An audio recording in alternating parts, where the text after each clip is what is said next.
Greetings, cats and kittens, foxes and coyotes. I'm sitting here with Werner Herzog. Welcome, Werner. Good morning. Hello, Erik. And in the background, do you recognize the tapping of the feet, who that might be? It's Fred Astaire. Oh, the hoofer. The hoofer. Yeah. My favorite of all time. He recorded this in 1953 with the Oscar Peterson Trio, and this is beautiful. I thought we'd just get in the mood for our breakfast here.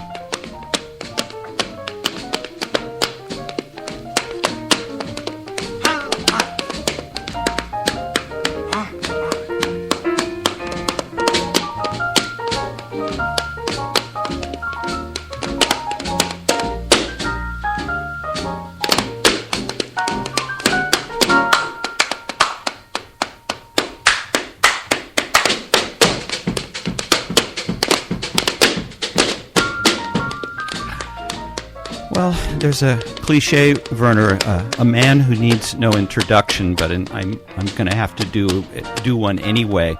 But I thought I'd go through the most prosaic and go to Wikipedia, this is sort of the curated by the algorithm here. Werner Herzog has directed over 70 films, including feature dramas, documentaries, and short films since 1962. His prolific career spans over 20 fiction feature films and more than 30 documentary feature films, characterized by themes of extreme nature, human obsession, and the search for ecstatic truth. So I think you have more than 30 documentaries and more feature films than that, so right away we know that's wrong. Well, I don't count them. It must be around 80. But it depends also how you count it. For example, there's a series on Death Row, and you're familiar with it. I know it well. Yes, you got me into this. And sometimes these 8 films are counted at 1. Depends on how you count. Well, we're going to get to Death Row, and I'm thinking maybe a little later on in this 2-hour special. Werner's sitting with me in the studio. We'll just talk about general stuff, and then I'm thinking maybe as we go on, maybe talk about some of the films that I had sort of a ringside seat for. Grizzly Man, Encounters at the End of the World, Cave of Forgotten Dreams, Into the Abyss, and you got me into the mess. Yeah, well, Into the Abyss. To be clear, you got me into the Abyss. Yeah. Was your idea. I got you into a mess in some of these, but as far as who came up with, that'd be a cheery film. Let's go on to Death Row and interview people. That was your idea, but I wholeheartedly. I think your phrase for our relationship was co-conspirator, which I think. Yeah. That was a good way to see it. Well, you were the one who ultimately got me into Grizzly Man, the film in Antarctica, and, of course, Cave of Forgotten Dreams. So I owe you a lot. You were the producer. You came up with the projects, and has been wonderful. Well, again, the films are entirely yours, and I think we talked about this last night at dinner, Werner. I never once had the stamina to set foot on a set where you were working, so I have absolutely no idea of your working methodology, which I think I want to ask some questions about. I always knew whatever was going on there, you were in complete and utter control, and all I would do was pace and sweat nervously. I would be utterly useless on a set. You would have to throw me in a river in 5 minutes. So I knew that wouldn't be a terrific idea. To start kind of at the beginning, though, not at the beginning, but your first film was that 1962? What would you consider your first film? Well, that was my film school. I did featurettes, of course, at that time, celluloid. And nobody would finance them. So I became angry, and I was still a school kid in high school. And I started to work the night shift as a welder in a steel factory for almost 2 years. Well, a good 2 years. And I earned enough money to produce my own films. So, and of course, all of them have a lot of elements of failure in it. But I learned from it. I learned on the run. I never was in film school. So my early short films, I consider my film school. And yeah, the difference now is it's so much easier to make a film. Back in 1962, the Cro-Magnon era of filmmaking, the technology wasn't available. You had to really fight and scrap. How did you get the equipment? I don't know why, but I think something nefarious was involved in you getting your start. Yeah, I know. Does the word illegal come to mind? Does the word fraudulent? Am I on the right path You're here? kind of on the right track. Sure, yes. But, Erik, there's a lot of myth-making around this. The incident was very simple. There was a predecessor to the Munich Film School. Film schools did not exist in Germany at that time. And it was called the Institute for Cinema and TV in Munich. And they had quite a good amount of 35 millimeter and also 16 millimeter cameras. They also had 2 or 3 flatbeds for editing and some other equipment. And they were supposed to rent it out for free to aspiring young filmmakers, but they always overlooked me. I applied for it, never got a camera. And the ones who were egregiously untalented always had these cameras. So, and I remember I was one day in these offices, and they had a room for the cameras. And there was always a technician and fiddling around with it. And all of a sudden I see myself alone in this room. And I looked at the cameras and I picked one, and then I looked at another one. And I wanted to see the lens because there was, I think, a long lens on it. And I walked outdoors and looked through the lens down the street just to see how this very long lens functioned in a real environment. And I find myself outside in the street with a camera, so I somehow decided to walk away with it. And because I was shooting a film, and I wanted to shoot over the weekend and return it Monday very early, so before they even noticed that the camera was missing. But then on Monday I was still shooting, and on Tuesday, so I didn't return it. And I had the feeling, yes, it was in right hands. I do not call it theft. It well, was walking out with a camera expropriation. And then not, expropriation. Well, that's a kinder word, and it certainly. I think you've paid your debt to society over the subsequent 64 years. Whatever. Yeah. No, I'm doing but the math. The camera was in good hands. I used it well. It really served the purpose of the whole thing, and in this case, I think there was nothing wrong about it. Besides, I think this institute never even noticed that a camera was missing. There was nobody ever searching for the camera. They were very sloppy, very unintelligent how they handled the whole operation. Later, there was a film school, was founded in Munich, and normally I hear that I stole it from a film school that wouldn't accept me. It didn't exist at that time. I'm wondering, you've carried this spirit forward, and you're now teaching a film school. You're tell us a little bit about that. It started, I think, with the Rogue Film School, but then that's grown into something wholly different.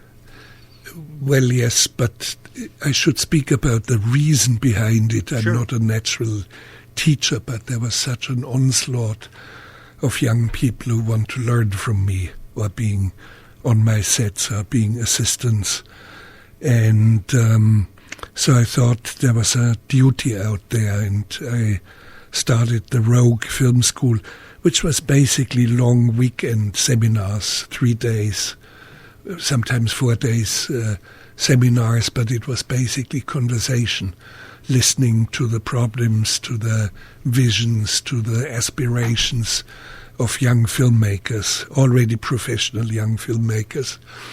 And now recently I've shifted more into inviting them into remote places outside of their comfort zone, include and do workshops where they have to make a short film between 5 and 10 minutes, a short film within 9 days.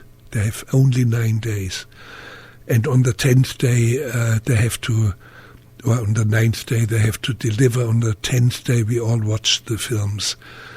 And it has been relentless. I mean, there's real pressure on them. And it's young filmmakers, already professionals from all around the world. We had 150 participants from 29 countries.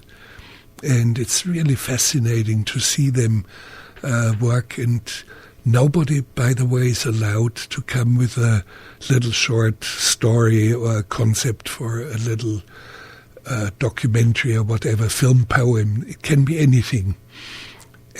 Only in the very first meeting I would tell them the basic frame. For example, I had a workshop in Puerto Maldonado in the Peruvian jungle, which I didn't know until the workshop. And I gave them as a frame, invent something within the frame, fever dreams in the jungle.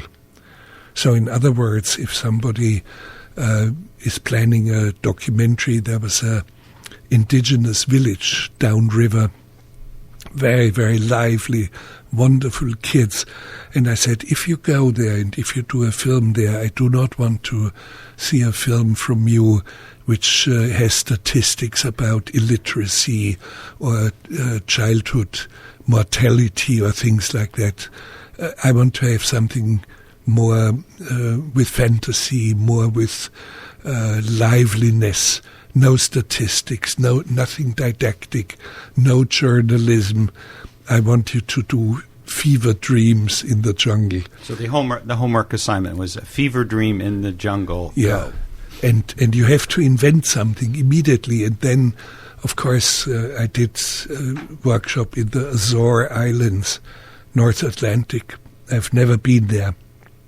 And, of course, what was fascinating is that, again, they had to work, in this case, in groups of two. One person more cinematographer, the other person more director. And out of this collaboration, we had wonderful films. And you have no time to meditate and wait for inspiration. You have to function from the first moment on. It seems to me in one way the difficulty of making a film in 1962 when you started, due to the technology and the need to, quote, air quote, expropriate equipment. It's so much easier now that anybody can walk out with an iPhone, turn it on its side and film a film. But what it sounds like you're doing in your this new school is you're adding another layer of challenge, so it's not easy to come up with something. Like in real life. You see, in real filmmaking, there's always pressure. You always have to be fast in being inventive. If something goes wrong, you better come up with a solution, a different dialogue, a different twist of the story within 60 seconds flat. So you have to be fast. But of course, what we are doing, like in the Azore Islands, when you arrive as a participant of the workshop, of course there's a lot of things prepared. We have a hotel. Hotel is free for you. Food is free for you. Transportation is free for you. We prepare a database of local people who want to be actors in the films. Of course, non-professional, but very, very interesting faces, very interesting characters. You also get a database of locations. a lot of locations, and you can access it. And people sometimes complain, or in the media, or I hear they complain, it's expensive. It is fairly expensive, but you get away with a film. You get away with a finished film. And of course, the best films being selected by all the participants. They have a voting system, a number or points system, and the 10 best of the films will be shown as a package at festivals like Locarno in Switzerland or in Berlin at the Berlinale. So it's not just the films, it continues. And they gang up and they continue and they do their collaborations beyond the workshop. Easy question. Why are you doing this? You know, it's not really for the money. I mean, the money pretty much goes into the program. You have to find yourself in the jungle or in the Azores with a bunch of hungry students looking to you for guidance. That's very demanding. That's a lot of work, and you don't have to do this. That is true, and actually I didn't, in this case, in the Azore Islands, I didn't earn anything because it went straight to my non-profit foundation. Exactly. So which this has to survive somehow. And, so this is unlike this fine radio station, KSQD, which is community radio, doing it for the love. You're doing this for the love, but clearly you're on a mission to enlighten and inspire a new generation of filmmakers. Well, that may be somewhere in the background, but ultimately it comes down to this enormous onslaught of young people who want to learn from me. And if I announce today I'm shooting a new feature film, I would need an intern or I would need a personal assistant. I probably would get a couple of 10,000 applications. I'm not exaggerating. The internet makes such things possible. And when we announce a workshop, there's a lot of people who want to participate. And I mean, from Shanghai to Uruguay and from Yakutia in Siberia to South Africa and God knows where. It's a demand. It's this kind of avalanche. There's an avalanche coming at me. And I look at it and I have the feeling, yes, there's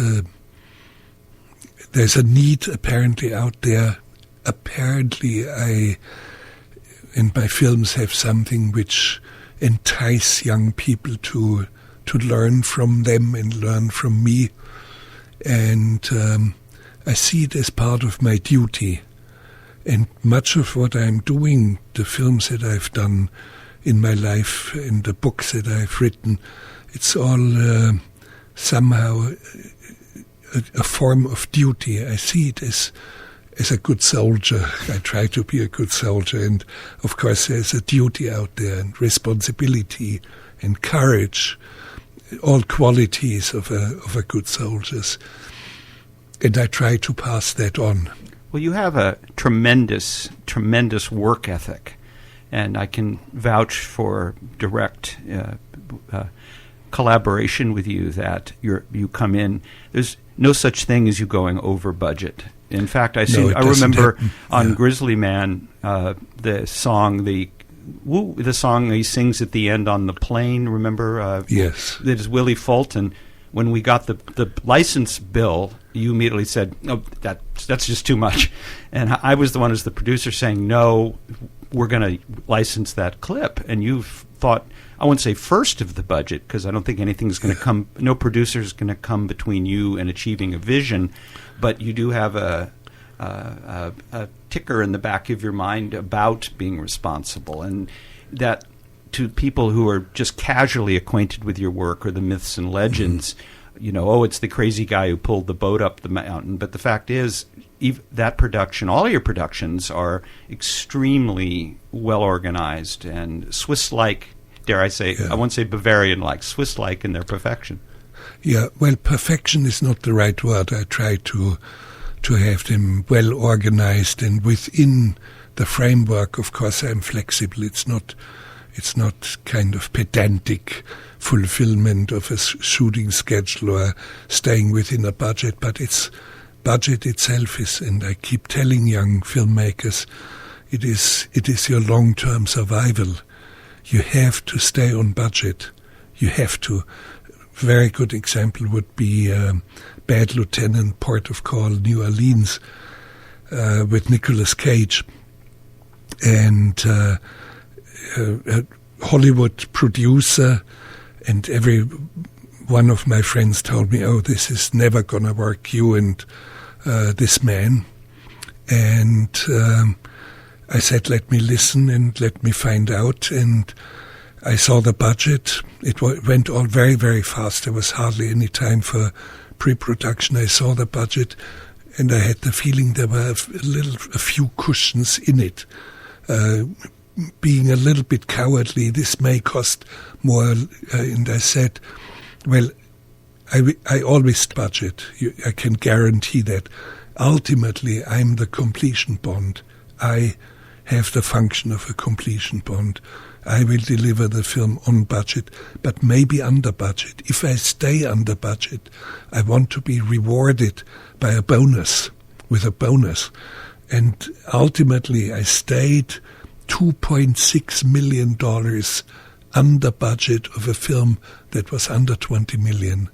And that's unheard of in Hollywood. It doesn't exist. And Nicolas Cage, too, is, I won't say volatile, is a total professional, but he's totally quick, professional, absolutely present, but how shall I say, New Orleans and the production that had to be organized so fast had a few gaps, a few unknowns, a few risky elements in it. And so now the production company, the producer, wants to marry me, sending me a screenplay every week. And we have not continued because the screenplays were not really good. But what I'm trying to say is this, Erik, for young filmmakers, you have to stay on budget or even attempt to stay under budget. Only when you do that, you will have a longer life in filmmaking. Filmmaking is a short-lived affair. When you're a musician, a composer, or a cello player, you can play cello until you're 92, like Pablo Casals, giving concerts. When you're a painter, you paint until you're 100. When you're a filmmaker, your shelf life or your life, active life, as a statistical average, is not more than 14 or 15 years, and then you are gone.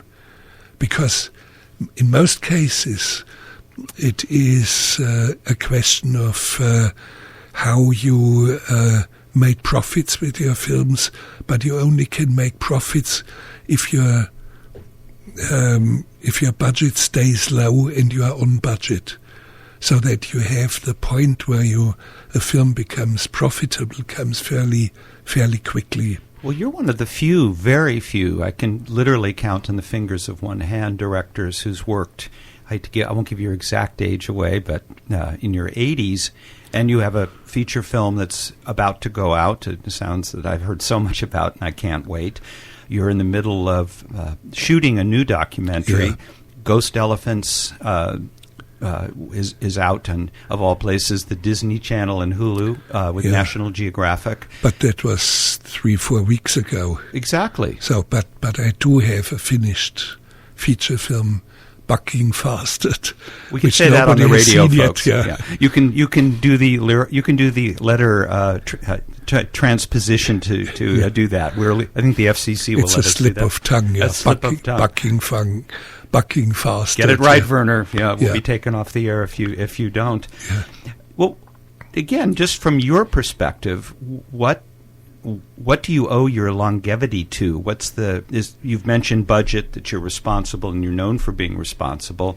we'll leave aside the fact that so many of your films are what we call stone-cold classics, indelible cultural things.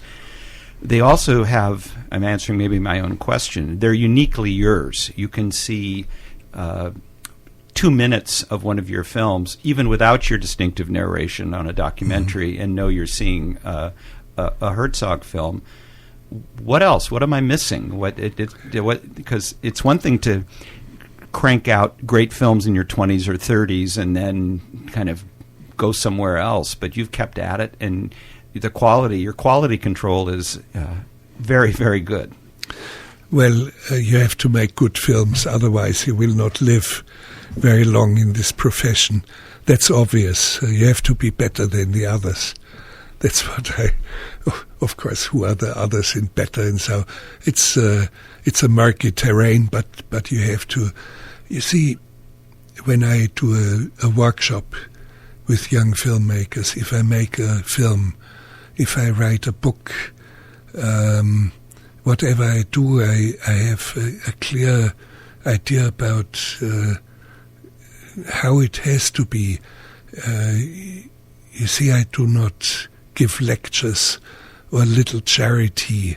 When I give myself. So you put everything that's in you, you have to put into the next. I mean everything. And probably that's part of the long life of the films. But there's also something strange. I recently saw parts of a fairly early film, Agirre, the Wrath of God, and looked to me as if it was made yesterday. And it was done something like 55 years ago, as if it was done yesterday. Completely fresh, completely. And it has to do also, there's no trend. I've never been trendy. I just followed my vision as it was there, overwhelmingly there. And that's how all of a sudden a film is out of its time. And when I look back at the films that were made in Germany, or also Hollywood or in other countries, they all have aged. You can say, that was the 70s.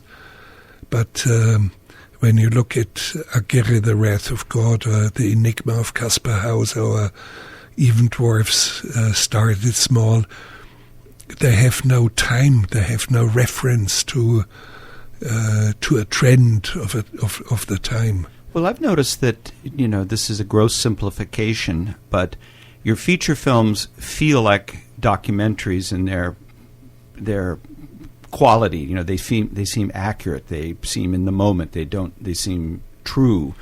And your documentaries seem sometimes fanciful and the ecstatic truths. They seem to be amplified in some way. There's this.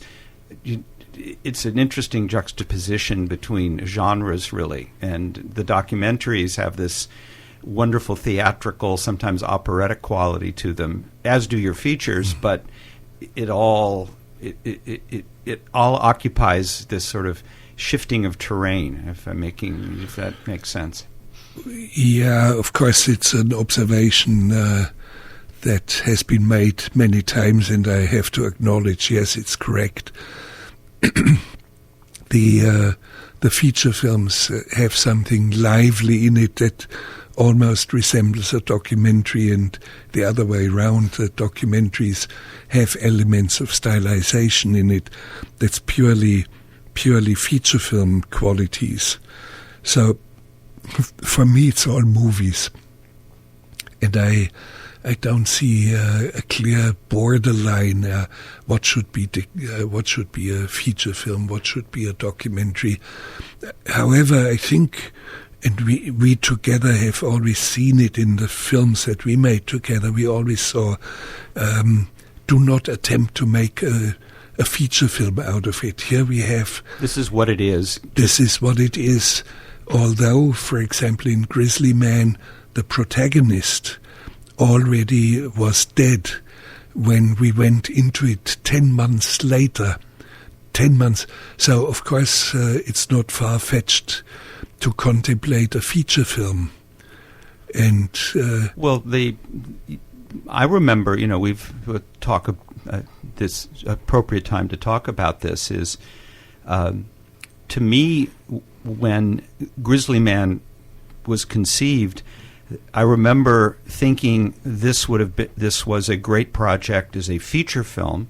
Leonardo DiCaprio knew Timothy Treadwell and was on his foundation. And I remember giving you, I think, the Vanity Fair article and saying, Werner, this would work there's not an actor who would not want to work with you. And I think Leonardo DiCaprio is a one-man up in the battling a grizzly bear would be affordable. And then you came back, and you can fill in the rest of the story here. Now we can thank God on our knees that we did not do a film with Leonardo DiCaprio as a leading character.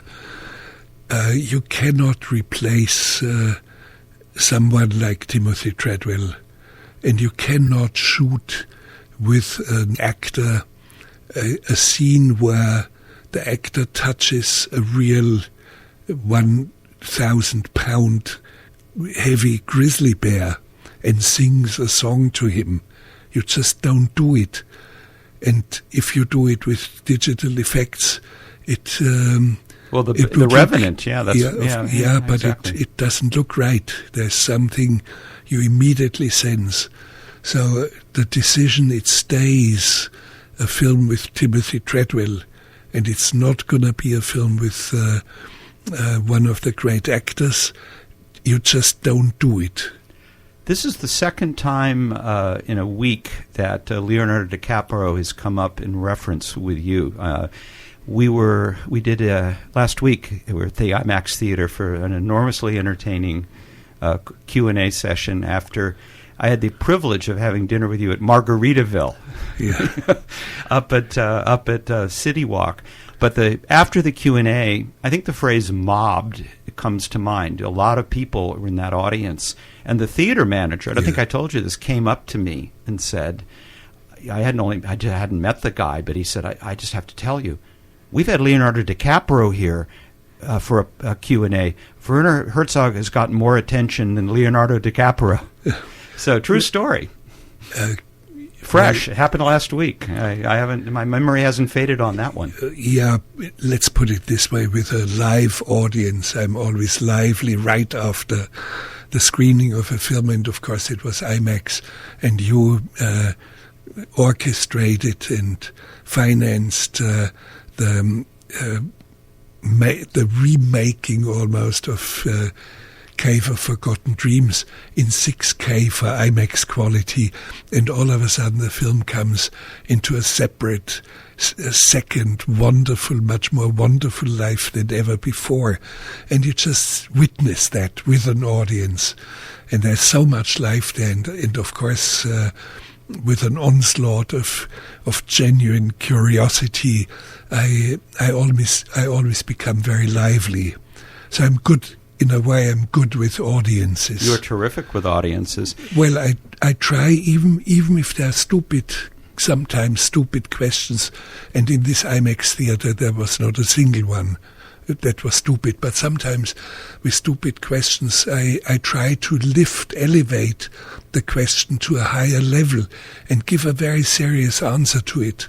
So I respect the people who are out there. I would never ridicule a stupid answer. Well, when it was expressed and asked, I thought, boy, is that a stupid question last week, but I loved your answer, so I'm going to ask a stupid but actually not so stupid question. Somebody asked you, do you dream? No, I do not. Explain yourself, young man. Well, how can I say it? I'm the one who is the living proof that there are human beings who do not dream.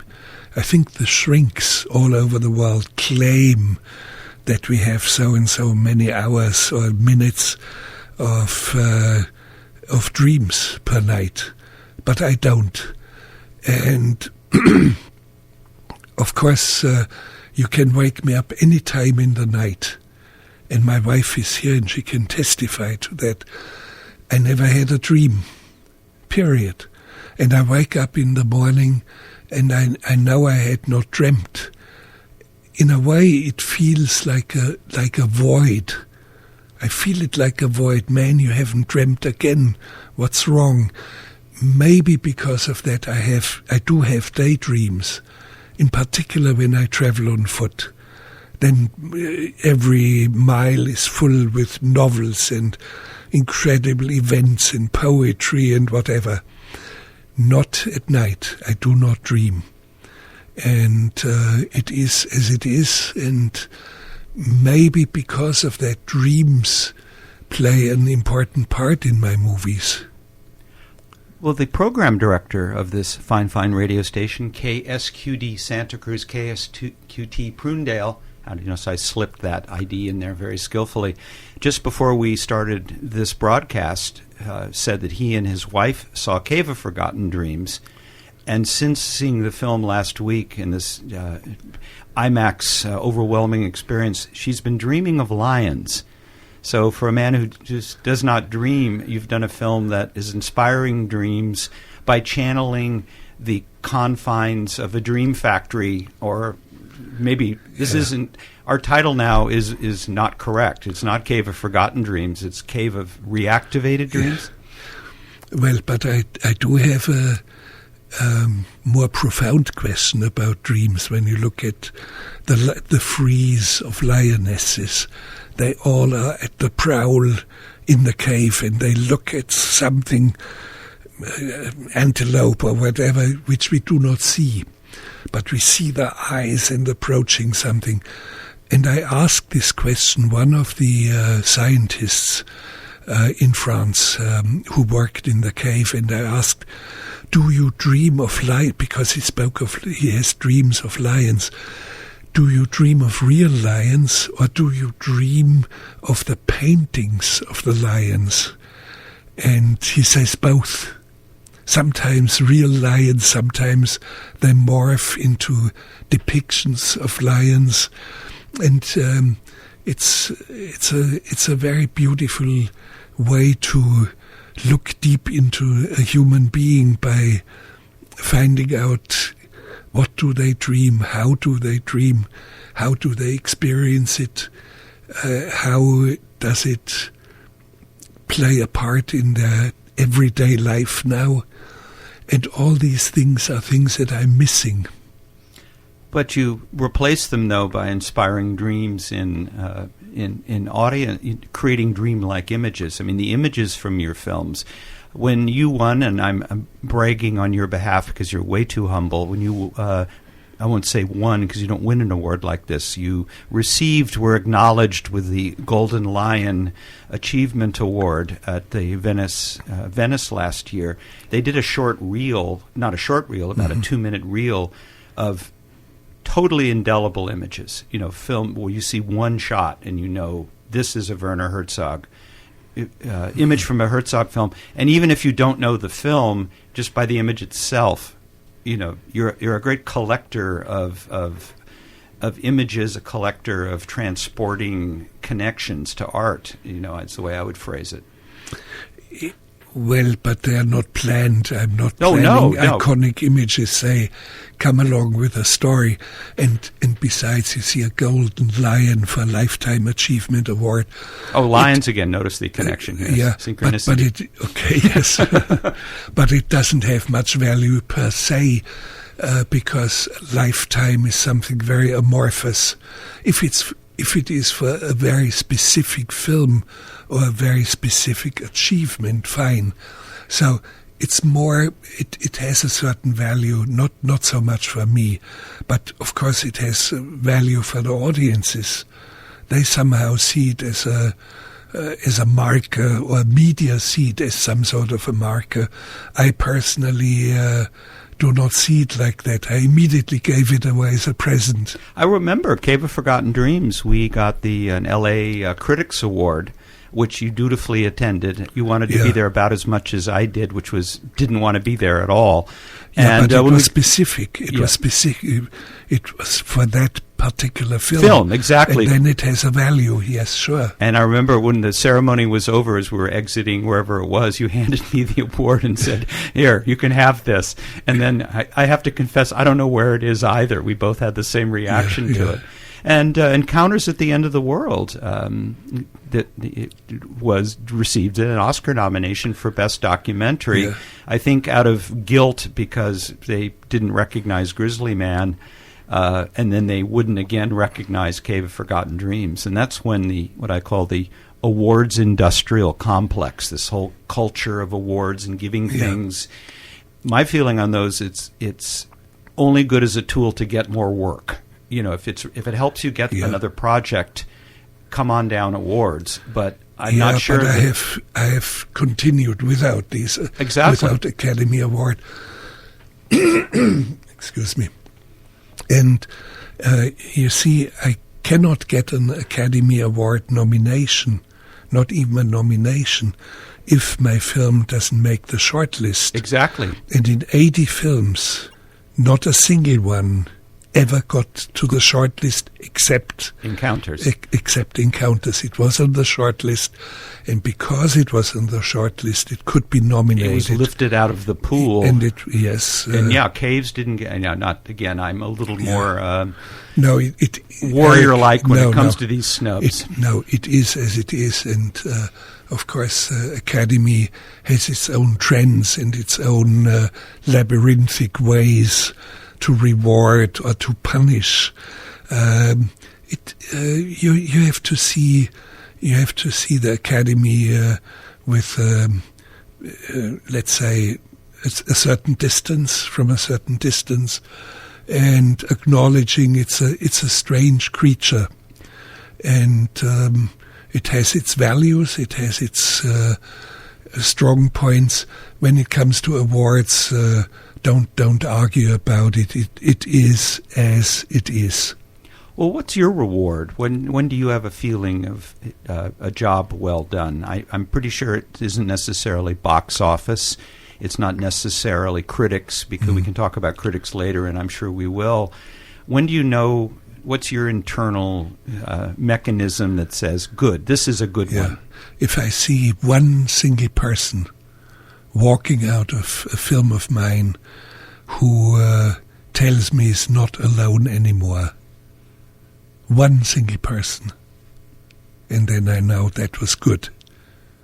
Why don't we take a little musical break? You picked some. I'll give you a quick recap of some of the music you did. Just do it, set the emotional. Maybe some of it which I used in films like Bad Lieutenant and The Dancing Chicken of Stroszek, Solitary Old Lost John. I think that is exactly the music we should play. Yes, because it has such a vibrant, such a joy of music, and of course it is American, quintessential American, and I love Solitary. I love this song so much that I used it in 2 different films.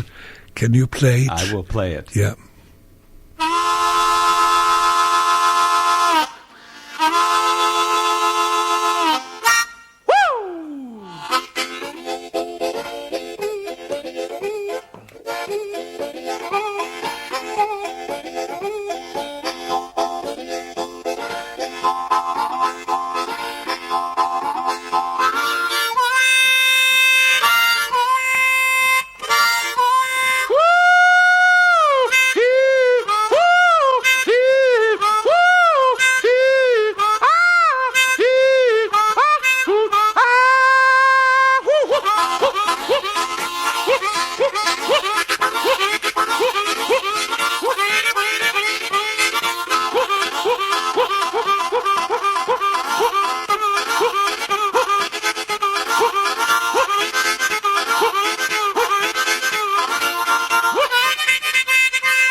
Well, they don't make them like that anymore for many, many excellent reasons. What a great, great...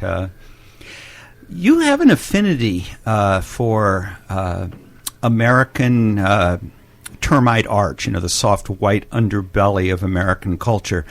And it's come up again, this is a timely interview. Last week in the New Yorker magazine, there's a huge profile of Linda McMahon, who is the Trumpy, has been charged with dismantling the Department of Education by becoming the Secretary of Education. But in this article is a very interesting quote from you about wrestling. And there's a new film out on Hulk Hogan, and you appear in the film. So I have to ask on behalf of our listeners, when I think of wrestling, you're not the first person who comes to mind. So please enlighten us. Wrestling? Werner? What? Yeah, it sounds like a contradiction, but it is not. I have always said and maintained the poet must not close his eyes. You have to know the world in which you are living. And because of that, I try to go on a tour sometimes, like on television. I zap around and I end up with Here Comes Honey Boo Boo, WrestleMania and things like that, because they're so popular and they have to do with the underbelly of what our, let's say, the American society is all about. So there's a genuine interest. What is the world in which I live? And some more than 30 years ago, I kept saying and made statements in public, do not underestimate what's going on there, because apparently there's a new form of drama emerging, of course completely performative, absolutely raw, vulgar and performative. But probably ancient Greek drama had similar or primitive origins, vulgar origins. Take it seriously, and all of a sudden, 30 years later, 3-4 decades later, all of a sudden, what I said at that time starts to reverberate, and there's an echo, and that's why I was asked for a TV show on Hulk Hogan, who was, in a way, the quintessential WrestleMania figure. And, of course, very imaginative in his performance. He was someone you have to take seriously, because this performative element all of a sudden translates into day-to-day politics. And I sensed something was coming at the horizon, but long time ago. Well, I can, dear listener, if you're listening to this is a 1 hour and 10 minutes left to go. Conversation with Werner Herzog, and I can vouch for your love of I'd like to say junk culture, because I remember you in my company's lunchroom coming upon you, and you were rapt, staring up at the Anna Nicole Smith show. And I literally said to you, what on earth are you watching, and why are you watching it? And you gave me the version of the poet must not avert his eyes. And that's really stuck with me. And you love, one thing people I don't think know, and it's maybe been asked, but I'll ask it again because I'm from the same city. You are a proud Angelino. You love Los Angeles. Lived there for... Sure I do, yes. Well, that's a city that not, again, it's not what you would expect. Not that I don't know where I would expect you to live, quite honestly. But Los Angeles, and embracing it as you do, what do you find alluring about Los Angeles? Well, when you look at Los Angeles, it doesn't really have a center like Paris or Florence or Rome or whatever. It's stretched out suburbs, and the center itself is partially uninhabited. It's only the insurance companies and banks, and at night it's populated by the homeless. It's an exaggeration to describe it like that, because of course people live there, artists are moving in there now. But Los Angeles in a way is the city with the most substance. And I think not only in the United States, but possibly worldwide. And when I say substance, everybody immediately thinks, yeah, the glitz and glamour of Hollywood. No, I don't mean that. Although it's important, because collective dreams of the world are being created inside of Hollywood or inside of Los Angeles. But almost every big trend that has moved the world in the last half century originated from Los Angeles. And I want to name a few.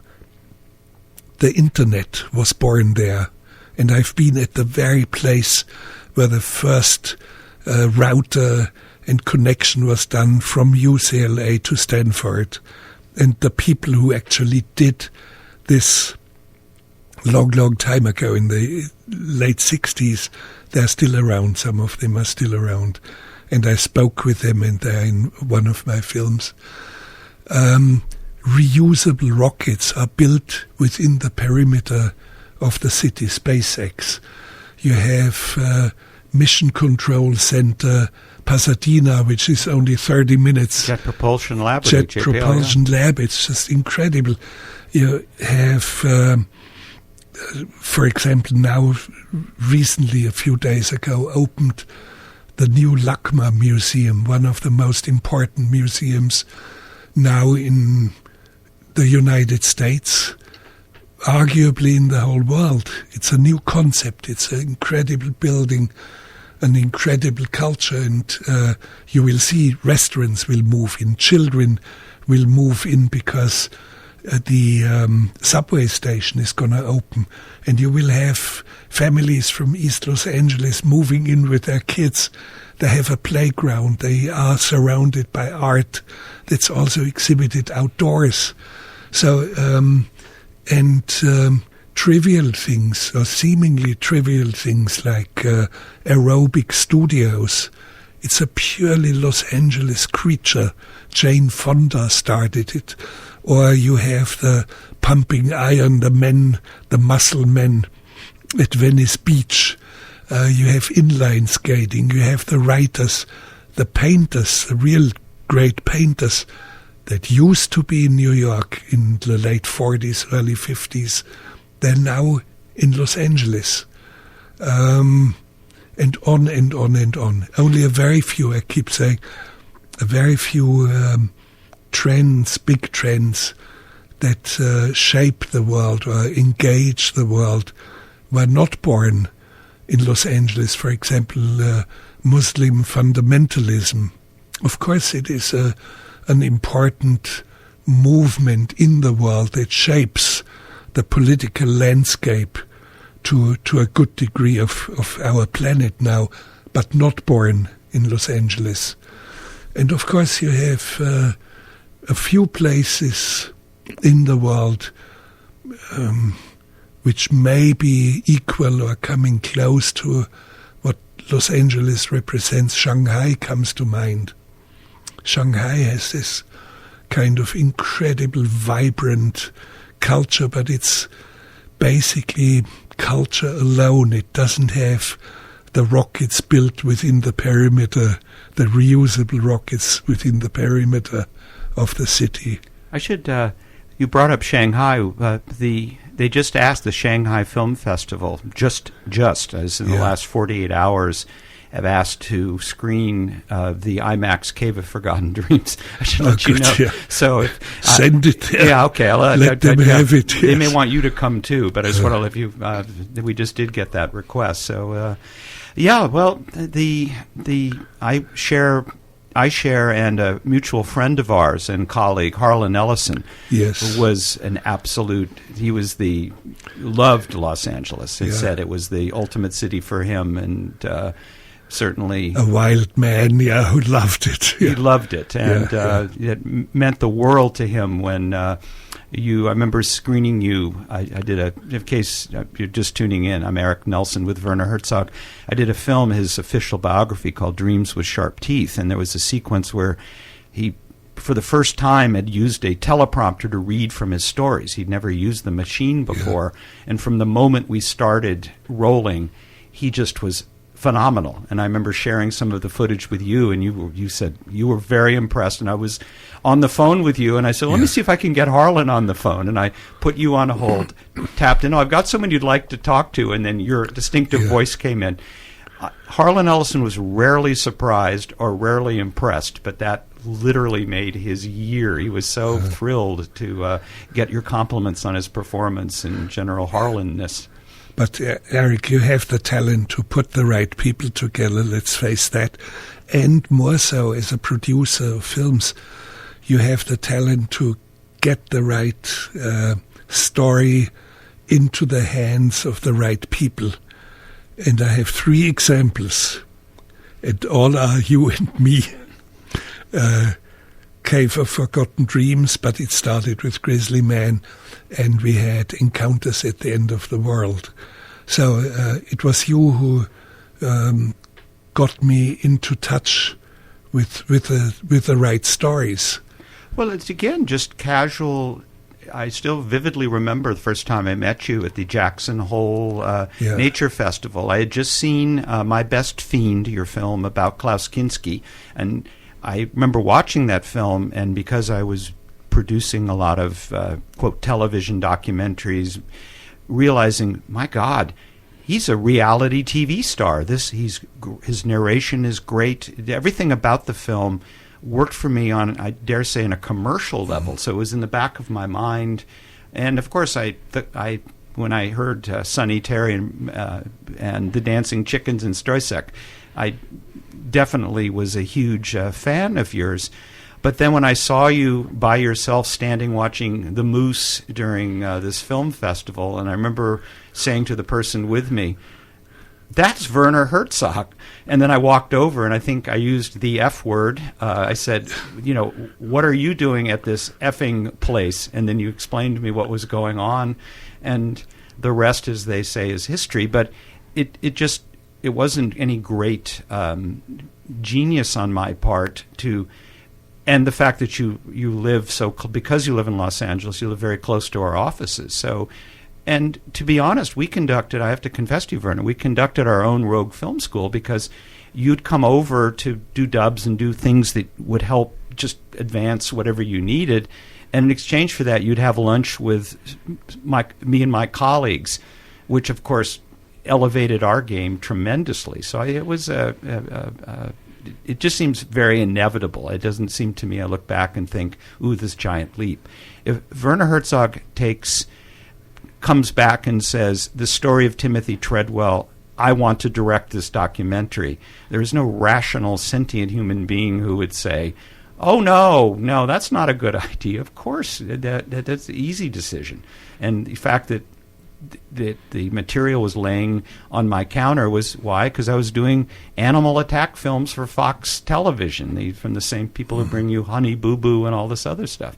So it all sort of came together in a very organic and just inevitable fashion, I think I'd like to say. So, yeah, it was easy. It's been easy. This is the top of the hour. I need to do what we call maybe I can get to do something. I'll ask you. I'll produce you here, Werner. I'm just going to,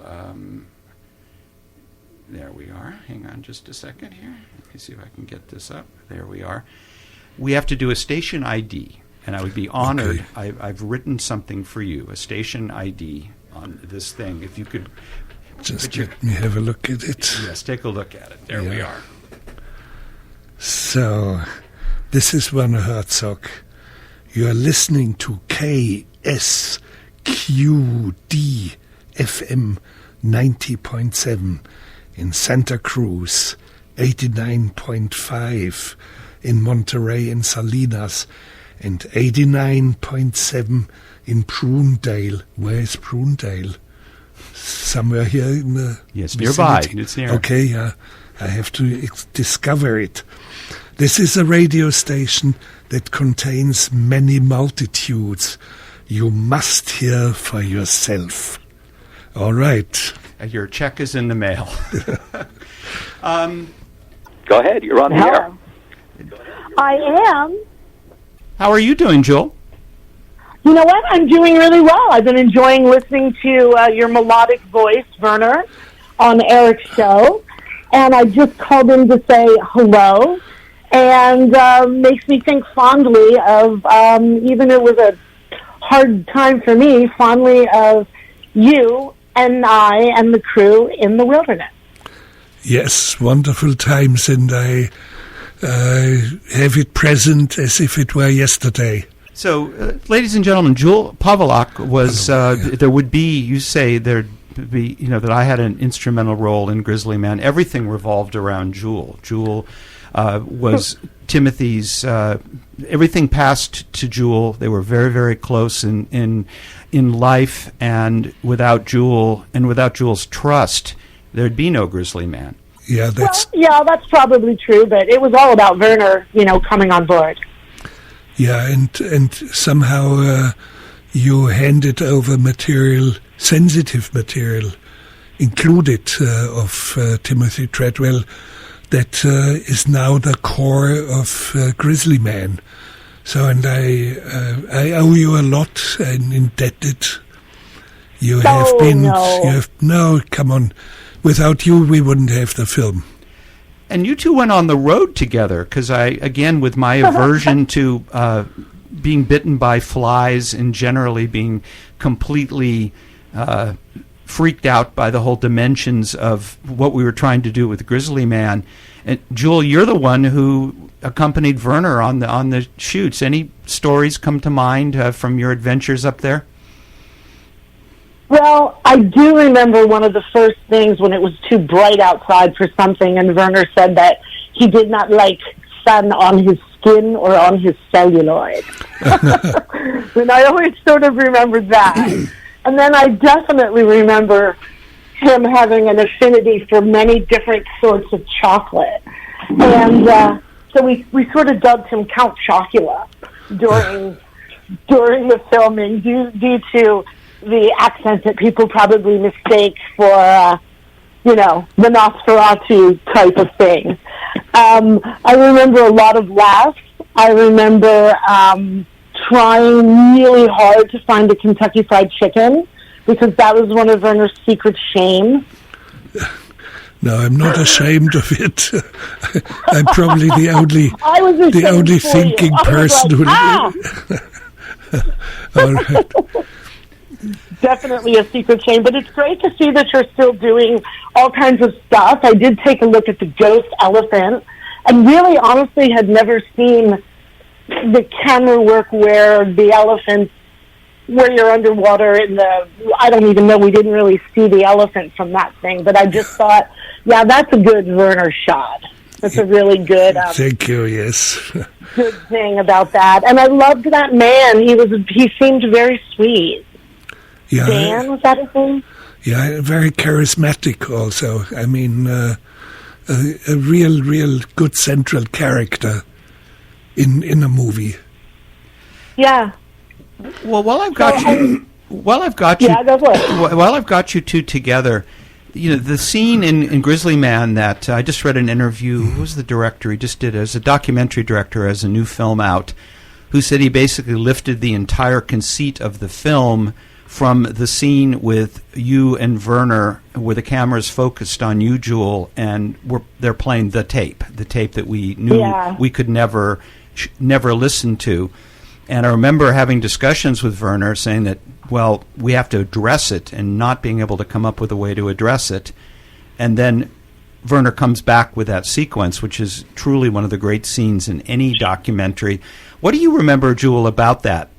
Because I wasn't there, and I didn't recall any discussion how that was going to come together. And between the two of you, I'm really interested in I did produce the film, but I never really, I don't recall how on earth, who hit on that idea or how that happened. Well, Werner and I discussed that obviously no one was going to a movie theater and hearing their son or their friend or their brother die on screen. Like, as you said, Werner, was not a snuff film. But definitely, Werner, you were very insistent that we address it some way.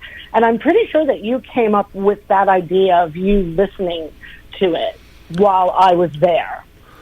Don't you think? I do not recall exactly whose idea it was, but it was obvious. We had to address it, we did it well, and I still feel the pain in me when I looked at your face. You were at arm's length away from me.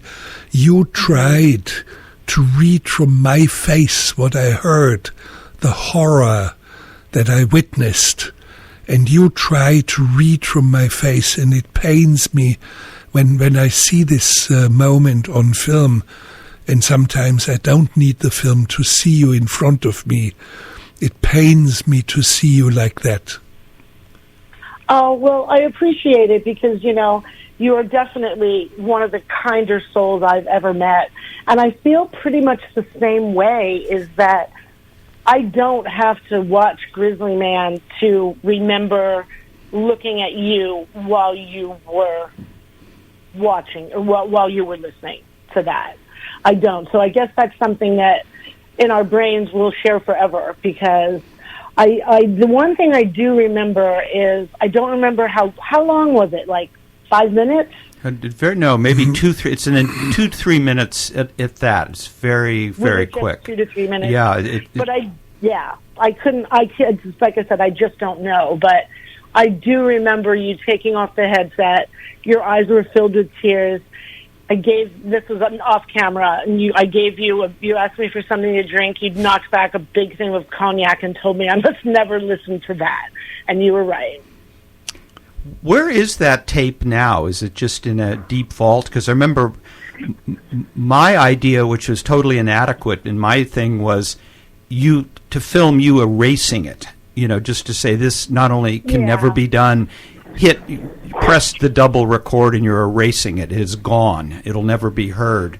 And that was a halfway measure. But is that, because people are so fixated on that, and certainly were at the time we were making the film. No, it's gone. I got rid of it. Really? Gone? Good. Yep, I did. I don't know why I held on to it. I have so many things of Timmy's. I mean, I've wheedled them out through the years. But I don't know. I always felt like, it's part of him. It's part of his legacy.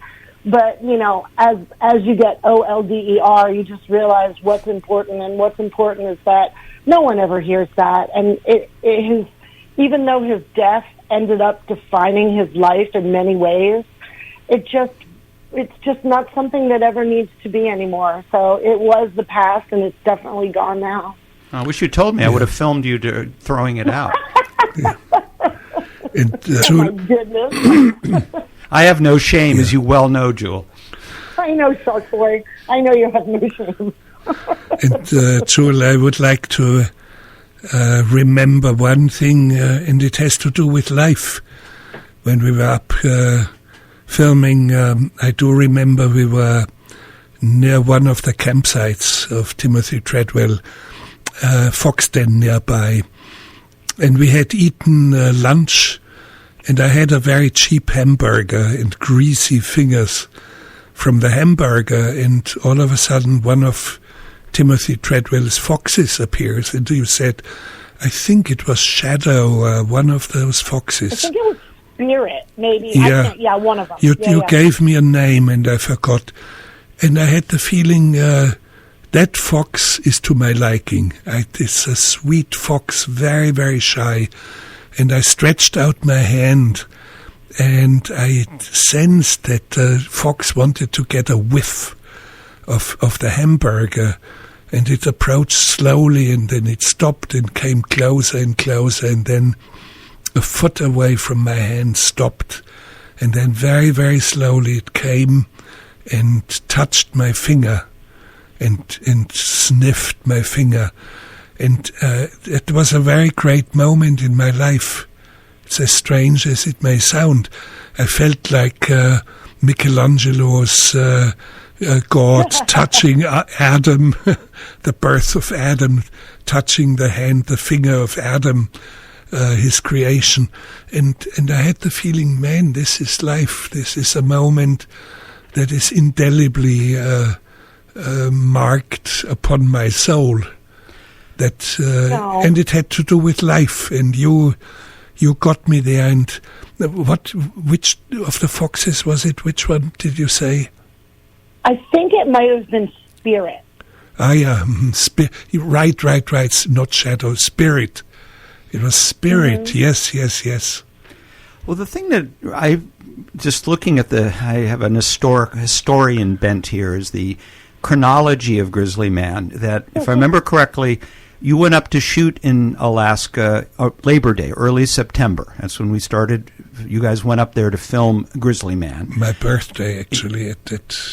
Yeah, it was your birthday.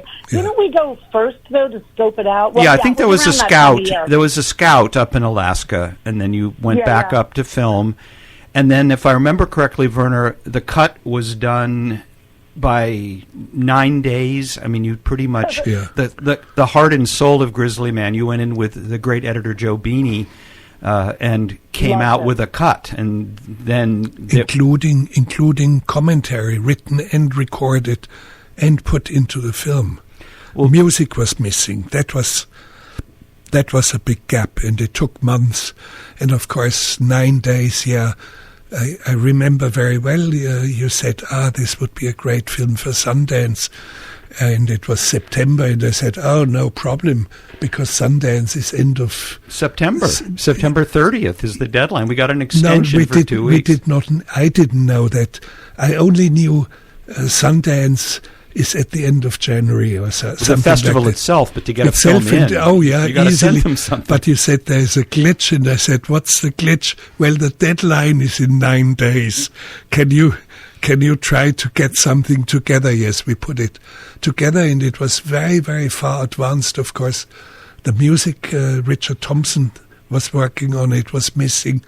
And, of course, a few important elements came in. I remember, for example, a sequence which, Jewel, you didn't want to give away for the film, where Treadwell rants against... A big rant against park rangers. And names, and of course you don't do that. And I decided I would bleep the names out or speak over it. Here he names names, and we will not reveal them. And I speak over it. So it was an elegant way to do that. And the soundtrack for Grizzly Man, Joe Beanie was a fan of Richard Thompson's, as I was, and I have this enormous library of Richard Thompson concerts, most of them unreleased. And Joe scratch-tracked it. He dropped the Richard Thompson music in just so you would have something to work with. And then, in the case of Stockholm Syndrome, became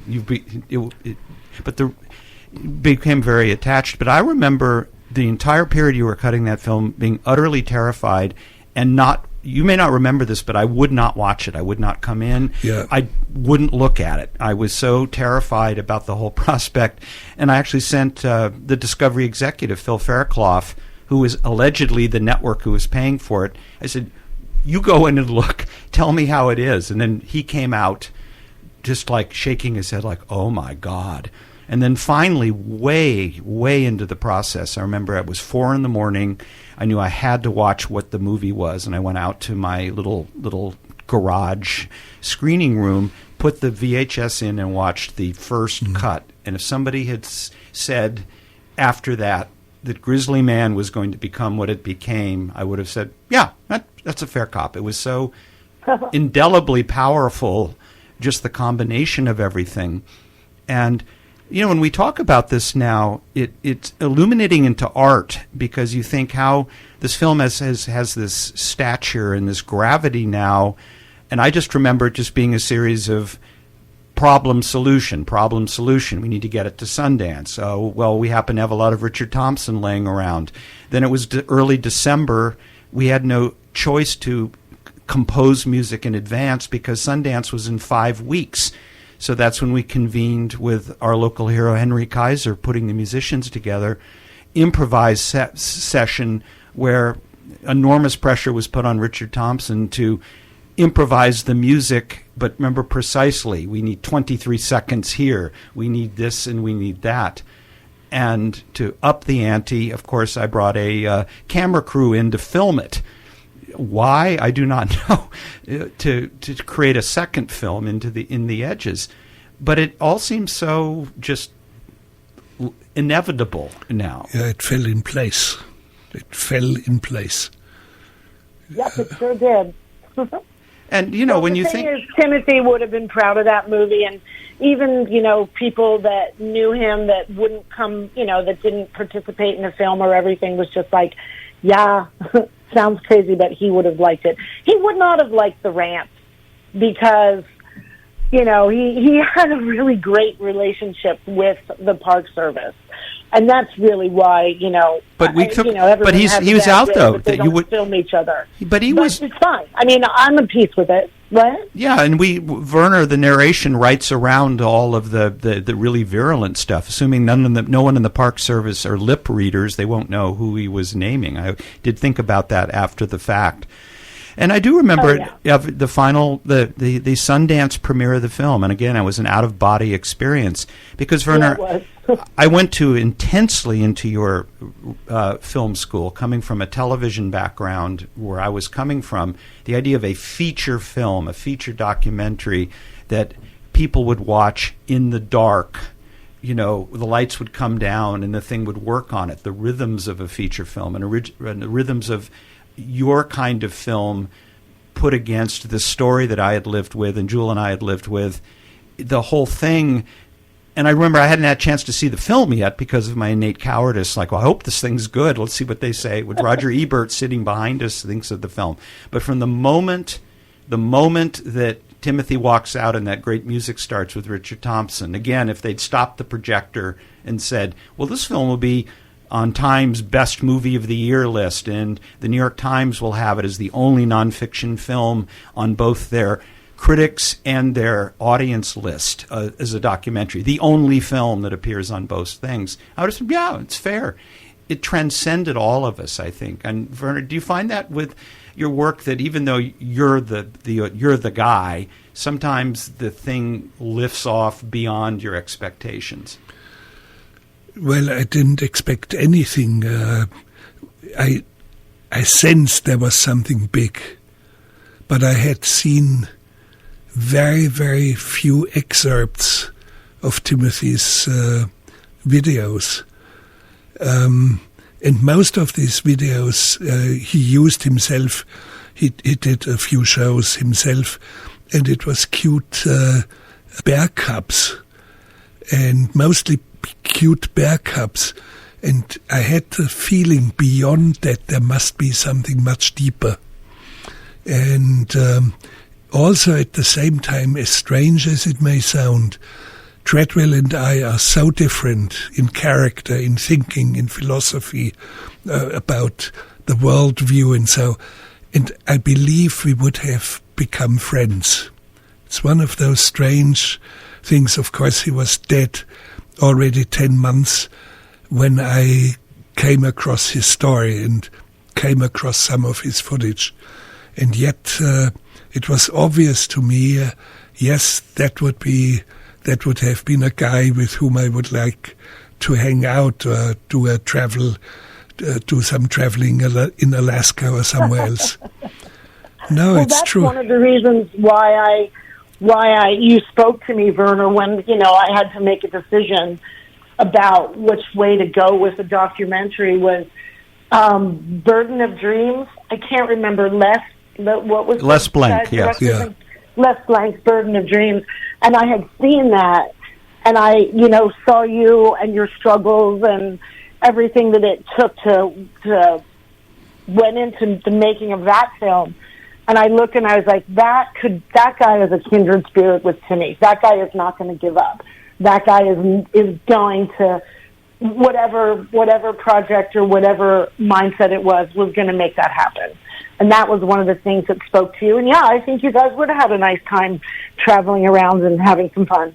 But there was eating junk food. But there was a fundamental debate. What's so interesting about Grizzly Man is it's a debate between Werner's, shall we say, bleak look at nature, and Timothy's, we can touch the bears and be friends. And it's an argument in some way between the two of you about your philosophy of nature, yet you respect Timothy as a filmmaker and as a human being. You know, there's a lot going on in the film that came out in the 9 days you were figuring your way into the material. Yeah. Well, he created material that nobody ever created before, and nobody after will come up with this kind of footage. No Hollywood studio with millions and millions of dollars will get us a single shot of what Timothy Treadwell had done for 100 hours of footage. So his achievement is unique, his footage is unprecedented, and it will stay that way. Nobody will ever create such a body of work, and I respect that. I'm a filmmaker, and I see what I see, and I know what I know. And I was very lucky that I could in a way complete what Treadwell could not complete. He was dead. He was dead, and we complemented each other as different as we were. We complemented each other, and it was good that I took his footage and made something out of it. I agree. Has your view of nature? It seemed to me when I was watching the ghost elephant that your view of nature, I'm not quite sure what I had felt at the time. I can't recall the exact feeling, but I had a feeling that your view of nature has changed a bit. Is that true? Yes, and it's remarkable. It has changed. I have been very outspoken about the stupidity of chicken. That if you want to look into an abyss of stupidity, look into the eyes of a chicken. And that became somehow a very popular thing on the internet. However, now my cinematographer Peter Zeitlinger has chickens in his country home in northern Italy, and he said to me, watch, they're so smart how they are resting under bushes because there are hawks out there, and they're very great survivalists. And yesterday I'm staying at Erik's home in Santa Cruz, and he has got chickens.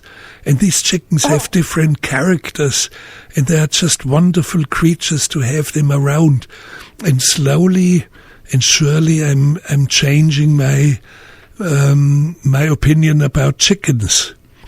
And even in my new film Ghost Elephant, there's a scene of a tribal elder in Namibia, one of the Khoi-San Bushmen. And he repairs, a very old man, repairs all day long his music instrument. And chickens, and he sits on the floor in the sand, and chickens all around him. And all of a sudden I realized there was something special. And in my commentary now, I say, without pressure of time and tasks, repairing your music instrument, sitting on the ground, surrounded by chickens, it cannot get any better than that. So that's what I heard, and I was just like, seems like Werner's had a little bit of a chicken epiphany. Well, it's not only chicken epiphany. I'm prepared at my age still to learn, and still, if I have better evidence, to learn and to change my mind. So that's something I would advise anyone who is growing old like me. Respect what you see, respect nature, respect opinions, and you have to stay flexible enough to even change your opinion. That's what life is all about.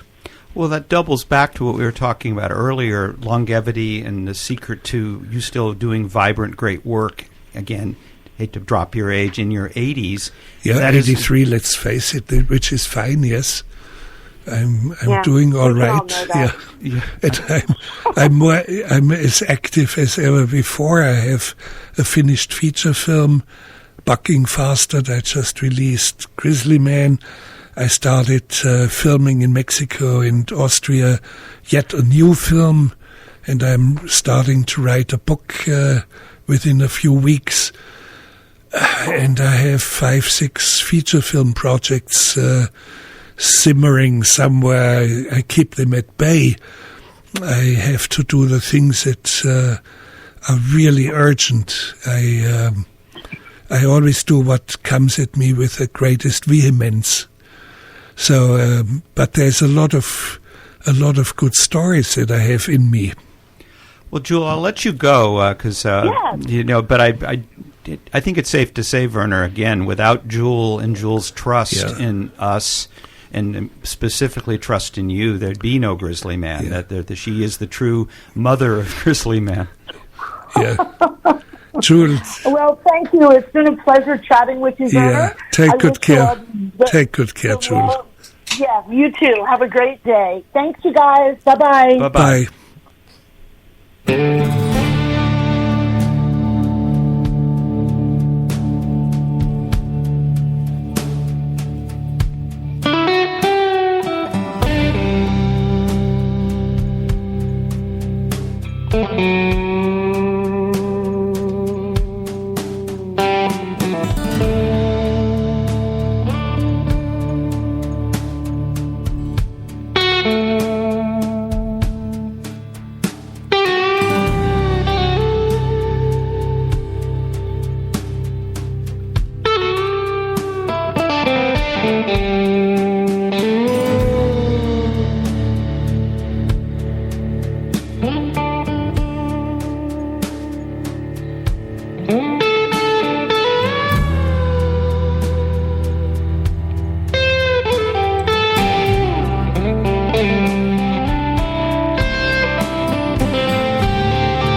Why don't you just make some more of the serum yourself? Because Lisa won't tell me what flower it's from. Excuse me.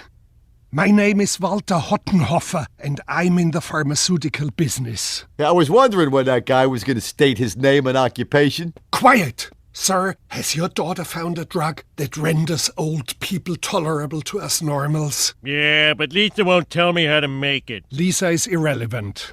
It's time to start healing Marge. I love your accent. I didn't know I had one. This brings us to one of the things that came out of Grizzly Man is, you've become, it's hard to say this with you actually looking me in the eye in the studio, but a larger-than-life character. Maybe one of my favorite appearances you did is in Parks and Recreation. It was a cameo where Aubrey Plaza and Chris Pratt, who I forget the characters they play in the series, are looking for their first home together, and I believe you're the landlord. So here's the exchange between the three of you. It says here there are 12 closets, 3 bomb shelters, 5 dumbwaiters, 2 3/8 baths, no kitchens.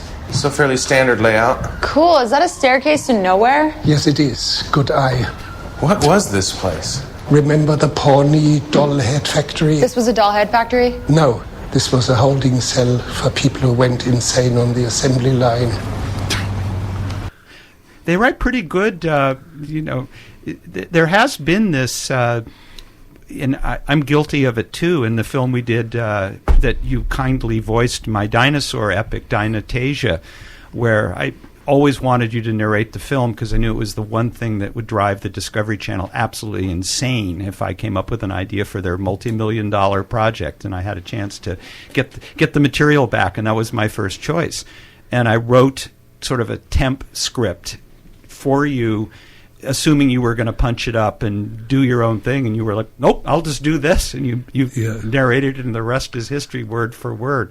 So I was an early adopter of the how do you separate? Do you enjoy being a character for someone who's so serious, has done so serious work? You were smiling and laughing when I was playing those clips back. Well, it doesn't fit with... No, I enjoy everything that has to do with cinema, acting included, writing, directing, editing, you just name it. But what you didn't play was something that I added. I asked, can I add something? Oh.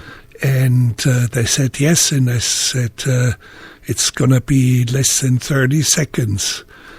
And I said, can I look straight into the camera? And so I speak into the camera. I think I know what you're going to say. So this place has had 0 offers? People seem to be scared off on account of it being haunted and disgusting. After 47 years living here, I decided to move to Orlando to be closer to Disney World. Was that? That was my invention. I decided to move to Orlando to be closer to Disney World. But you've given us so many treasures. This again from The Simpsons? Cut forever the puppet strings that have made you dance like a psychotic Pinocchio. One more time for that. That's just too good, Vernon. Cut forever the puppet strings that have made you dance like a psychotic Pinocchio. If I've now injected the phrase "psychotic Pinocchio" into the discourse of America, I've done my job well. But there are people out there who, you had an opportunity. Well, it's a true story, I confess, Werner. We're at the end of the interview, so you won't stalk off when people say, "Well, what's Werner like?" And I said, "Well, there's a movie called Reacher, and Werner can bring this on." So this is a quick excerpt from Reacher. Jack Reacher. I was in prison in Siberia. I spent my first winter wearing a dead man's coat, a hole in one pocket. I'd shoot these fingers off before the frostbite could turn to gangrene. Can I count your fingers, please, sir? But tell me about that. I mean, I just have to ask, you're working with Tom Cruise on a big mega Tom Cruise film. How on earth did that happen? What was the experience like? Well, I was invited. Christopher McQuarrie, the director, and Tom Cruise had watched, I believe it was a film by Harmony Korine. And I play a part, I think it was I'm not in Gamow, but which film was it? Maybe... anyway, I do have a rant, a dangerous rant against my own son and my own children at the kitchen table. And it was impressive for them, and they said, we need somebody who scares an audience, who spreads horror, terror from the screen. And we are convinced you can do that. And I said, sure, yes, it comes easily. Easily folks, to me. I can do that. I can absolutely attest to that. I've never crossed swords with you, but there's been times when I think one of my quote-unquote suggestions got that. I was going to chew my fingers off. No, come on, Eric. When we are having... a controversy or difference of opinion, we sort it out like grown-up men. You see, you have an argument, I have an argument, and of course I listened to you quite well when you had an argument, and I had the feeling, man, yeah, he's right. I'm in a way right as well, but he's more right than I am. So I sort things out in a very straight way, not sneaking around, no violence, no intimidations, nothing like that. So that wasn't typecasting in Reacher. Yeah. Then, so now in Jack Reacher, the whole part has to do with spreading horror. I really have to to scare you. And all the other villains in the film, they open fire. They have big assault rifles. They yell. They do fist fights. I don't even have fingers anymore. I don't have a weapon. I only have my quiet voice. I do not yell. I speak very, very calmly, and I really scare the audience. Well, and speaking of film appearances, I spoke with a friend of mine. We've had dinner, Mike Miller, and he said, there's a lot of people out there who have probably only seen Werner Herzog and only know of him through his appearances in this particular epic. Look what I brought you, as promised. What exquisite craftsmanship. It is amazing how beautiful Beskar can be when forged by its ancestral artisans.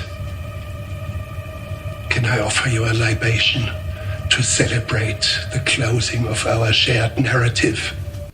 Can I offer you a libation to celebrate the closing of our shared narrative? You couldn't just say, you want a drink? Well, that was a written dialogue, and it was not written by me. So it's good text. It has a good caliber. That's what I want to hear in a film like that. Well, it has beautiful. It's beautiful, and it's Herzogian. There's many, and we should talk about that as far as memes. I mean, again, not only star of The Mandalorian, but now the penguin meme from our encounters at the end of the world, which somewhat escaped me, but then it became inescapable. I can't. Would you? What's going on with that? It is puzzling, but puzzling for one reason that normally is not being taken in consideration. Eric, we made and released this film 18 years ago. Correct. 18. The film has been released, had a this wide is audience. Encounters at the End of the World, folks. Had a wide audience and had an Oscar nomination. And why is it that 18 years later, all of a sudden, a small little segment of that film goes through the roof, becomes viral, but I mean almost from one day to the next, or from one week it explodes. To the next. It explodes. What is going on in the internet? So that's strange. Why didn't it explode 18 years ago, or let's say 8 years ago, or 5 years ago? Why now? And it exploded in a way that even the White House used it. And I say fair usage. It has. I have to acknowledge that Donald Trump has the same right of free speech and fair usage that I would give you or anyone around here. So, of course, I heard about this only 4 days after it was released by the White House. I found it very puzzling and bizarre. And of course, you don't do anything against it. It's 8 seconds only, fair usage, free speech. And it's existential penguin. It's the penguin walking into the... yes. Explain. Tell people who haven't seen it. Yes, and the funny thing is, I think it is Trump's voice. The president's voice is, America is not like this penguin who doesn't know where he, she, or it is going. America knows in which direction we are going. I think that was the gist of this little clip that was released. I found it puzzling, to say the least. No, it's. How can I say? It's no bad feelings. It has been in 80,000 different usages around the world. Again, art will find its way, and the idea, this concept of this huge amorphous algorithm-driven internet seizing upon an image of a a lonely penguin by itself walking into the abyss, and that becomes, yes, it makes no sense. Ladies and gentlemen. Well, it is an image, an incident of great depth. And in a way, when you look at the entire film, it's one of the things that stick to you forever. It's heartbreaking. It's heartbreaking because you know you can hold the penguin, you take him prisoner, carry him back 80 miles back into its colony.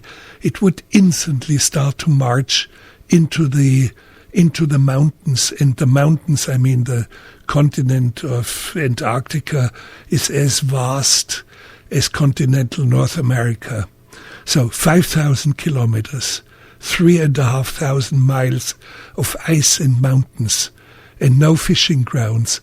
Of course, this penguin is walking into its inevitable death.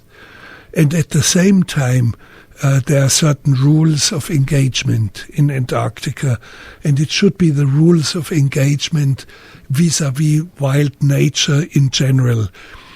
When a penguin marches by and walks into the mountains, stand still, do not move, do not stop the penguin from what it's doing, do not interfere with nature. Even though in this case nature is deranged. And my question to penguins and the expert about penguins was, is there such a thing like insanity among animals? Is there such a thing like insanity among penguins? And he says, or he points more into a derangement, out of its range. And at the same time, with the same breath, he starts speaking about prostitution among penguins. Well, that is something way, way, way beyond the March of the Penguins, which is the Disney vanilla ice cream sentimentality. The film that won Best Documentary when Grizzly Man was snubbed. That March of the Penguins? Not that I'm keeping score of these things. No bad feelings. Not from your side of the table. Let it get what it got. No, it was very popular. But, of course, nobody has ever spoken about prostitution among penguins. All this was not picked up by the meme. All this was in 18 years later. So we have to look at this with a keen judgment about the very nature of the internet. What is going on? How are the algorithms making it explode? But why hasn't anything else exploded? Why hasn't Ageri, in Ageri, the Wrath of God, speaking to a little monkey in his fist and proposing the purest empire on God's wide earth and tossing, and he says, I'm the wrath of God, who else is with me, and tosses the monkey aside. That's the ideal thing for becoming a meme, for running wild on the internet, but it doesn't. It doesn't. It sounds to some degree that it bothers you that the truly important moments of your films haven't been memed, and then a solitary penguin. No, it's also it's a very important moment, and it's one of the deepest moments I've ever covered on film. No doubt, no doubt. It is more the question, learn about the internet, about what is becoming viral. You see, but you can't second guess it. I think, and you've proved the point by thinking that. No. It's. I heard a very good way to speak about hunger. The best description of hunger is the description of bread, and in a way, the best description of the internet is the description of a penguin walking to its death into the mountains. So, and I try to understand deep inherent laws of the internet through this moment where it gets viral.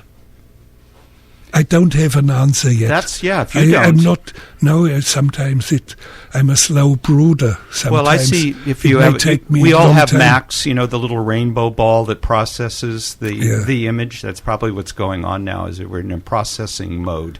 Well, if you can figure this out, like you figured out that WrestleMania would lead directly to President Donald J. Trump. No, sorry. Hold it. WrestleMania does not lead to Donald Trump. It's only a way of engagement that is ritualized and settled in this form of, I say it in quotes, sports. It does not lead to Donald Trump. It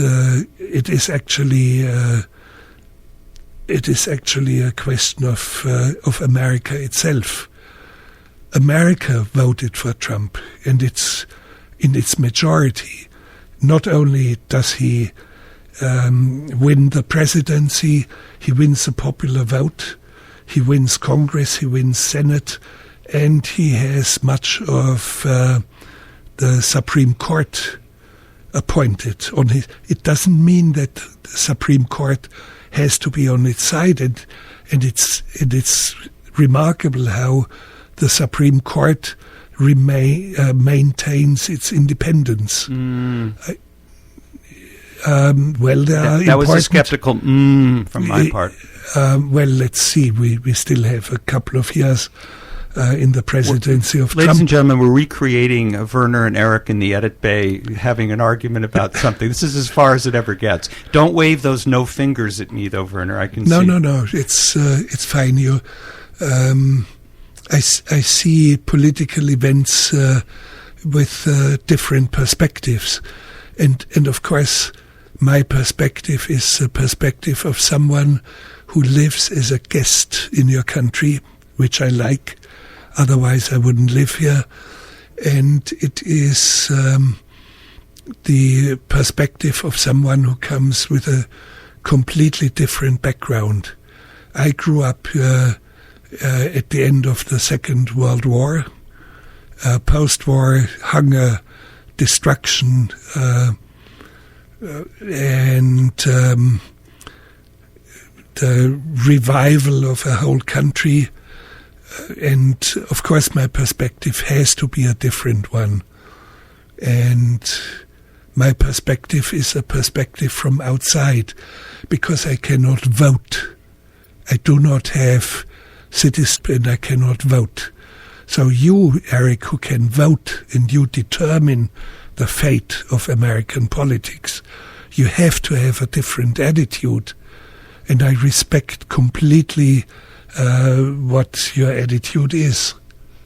Well, we're in it, and again, I have a long historical view, just kind of, and then a detachment, not unlike you, where I sort of step out and I don't get as worked up in some ways. There's an inevitability of what's going on now that's going to work its way through the system. I've always rejected the cliches of, well, Trump is like Hitler and Nazis. No, folks, not even close. No, these things do not line up. Silly primitive it's a silly argument, premise. Yeah. It is unique to America at this moment in time. I do believe that WrestleMania, the internet, all of the things we've been talking about have created a petri dish where these things can grow and flourish. But it's all, you can't make any sweeping generalization about it. But it is what America is. I have to ask a quick question about the AI, which is now is rapidly expanding like a algorithmic fungus across so many fields. And there's a debate with any filmmaker who comes up and says this is a tool. Steve Soderbergh just said he sees it could be a tool for documentaries, and got a lot of heat for doing that. It's tough to make an opinion on anything that is still so amorphous and is yet to find its real home. But is this something you're wary of? Is this something that you think could there be any practical positive use for a technology like this? Well, artificial intelligence in general has glorious and incredible possibilities. pharmaceuticals, for example. It's completely amazing, and many other fields. But of course, I don't want to see it taking over warfare, which it already does to some degree. So we have to be vigilant in speaking about art or cinema. But your job of making films, if someone can conjure up the indelible images of the iniguiri, that amazing shot of the trail of people, and they can cook it up in a computer in a couple of hours, you had to suffer to get those images. Yes, but artificial intelligence cannot invent it, cannot create it out of nowhere, because artificial intelligence is fed with millions and millions of films, basically mainstream cinema. And it somehow concocts out of this mass specific scenes, sequences or stories. And it's all dead on arrival. It's all without any soul. So it will never have anything that you would consider soul, or, for example, soul of a conversation that we have. Artificial intelligence cannot do it, and they actually tried. There's an endless loop. It goes on until infinity. Me and the Slovenian philosopher Slavoj Žižek being in a philosophical conversation. It's absolutely nonsensical. It's a endless conversation with full recognizable sentences that make no real sense as a conversation. It's dead, completely dead. It's only mimicry. And what in cinema artificial intelligence can do is some sort of mimicry. It will not be original, will never have any soul. So the scene at the beginning, the sequence at the beginning of Aguirre is not within the realm of invention of artificial intelligence. It's always rumination, regurgitation of mainstream, lifeless, dead on arrival.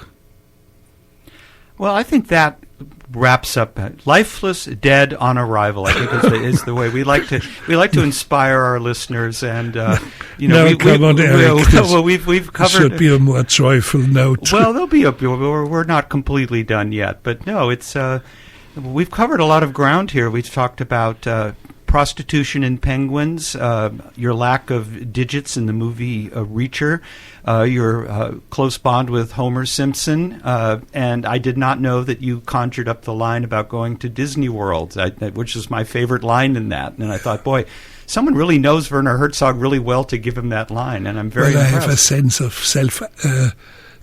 not self-irony, but I have a sense of humor. People always think I'm the gloomy, Teutonic, doomsday sayer. But I'm not, and people think, oh yeah, he's a frightening guy. Actually, Lena, my wife, is here with us in the studio. She will testify that I'm a fluffy husband. Is that true, Lena? I see you over in the corner. Very sweet man, yes. Very sweet man. So we hear it from from 30 years. 30 years. Yeah. 30 years. 30 years together. Yes, not a single bad day. Not a bad day. Well, it's been a delight to have both of you in our studio. Werner, you've done the bulk of the talking. You've been listening to a wonderful conversation with Werner Herzog, and because we are actually a live radio station, we need a little time to reset for what's coming up next, and I'd like to say I know what it is. It's KSQD Santa Cruz. That's exactly right. Do I read it correctly? Go ahead. Yeah, try. Just improvise something here, Werner. No. It's wonderful that these stations exist. And it has shifted back into radio. Much of intelligence discourse today is happening in radio. and it's a revival. It's a new way of radio, and I absolutely welcome it. Well, thank you, Werner, for all of our listeners. Thank you for everything. Thank you for the phrase psychotic Pinocchio. I appreciate that, even though you didn't write it. You are listening to the aforementioned KSQD Santa Cruz, KSQT Prunedale. We're going to go out with a great piece of music that Richard Thompson improvised in Grizzly Man. This was sort of the climactic music, but it sets sort of a nice way to go out. And Werner, thank you. And thank you, Erik. You have been very kind to me.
Thank you.